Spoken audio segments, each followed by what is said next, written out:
What is up guys, Alex here and welcome back to another video. Today we're going to be looking at a Bluetooth controller that is less than not $10 but $9 technically on Amazon right now. Stick around.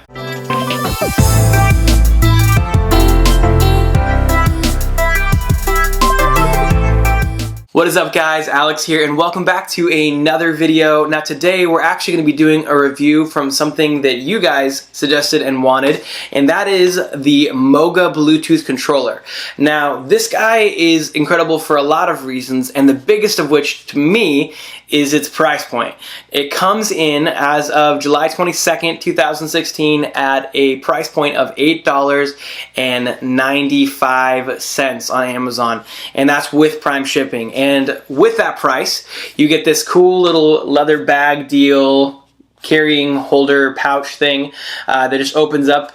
And then on the inside, we have the controller itself. Now, this controller is phenomenal. I love the size of it. It's pretty small, so if you want a really big size controller, this might not be the one for you. But it's small. It has a really slim profile, so it fits really easily in my pocket. It's got dual analog sticks, which are more closely related to something like a 3DS than a PlayStation or Xbox controller. It has 4 physical buttons that sound and feel amazing to use. 2 trigger buttons here in the back, and my favorite feature of all is this fold-out extendable phone holder for any phone that's a little bit under 3.5 inches wide. Now, this device specifically only supports Android devices. So, first of all, before you go any further, if you have an iPhone, this isn't going to work for it. If your Android device is running Android 2.3 or later, this should work just fine with this. So any somewhat recent Android phone, you should be good to go. Now, a couple of other things that I should note. A lot of people want to get this specific thing for emulators. Now, Moga has an app that they have you download when you get this guy, and it has a bunch of games that have drivers that are ready to go for this controller specifically, so you won't have to spend any time setting it up or any time fiddling around with assigning button mapping or anything like that. But if you are wanting to use this to play some emulators for all of your favorite DS or Game Boy, Super Nintendo, PlayStation Portable games that you have, then it can be used for that. It does not officially support it right out of the box, but it can be used. Now, there's 3 apps that you're going to need to get in order to use this for your emulators. The first, of course, is the Moga Pivot app.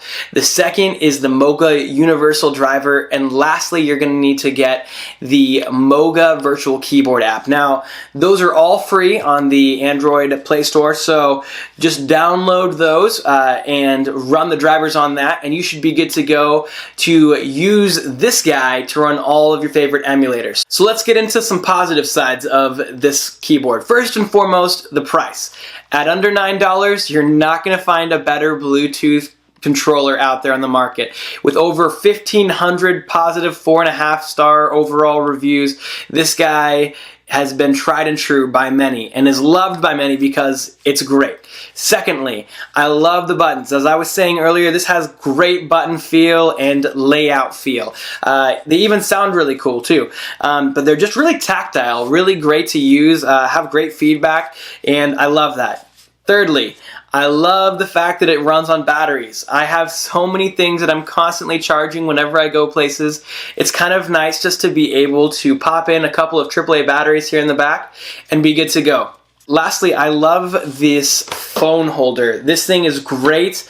Like I was saying, I think you can get a lot of other controllers out there for a lot more money that don't have a built-in little phone holder. I see all these really cool Bluetooth controllers out there, and it surprises me how many of them don't have this, because when I think of what I'm wanting from a Bluetooth controller for my phone, I want something that kind of comes as an all-in-one package that makes it feel like I'm using my old Game Boy or my old portable gaming device of choice. Into a couple things I wish they did a little bit better.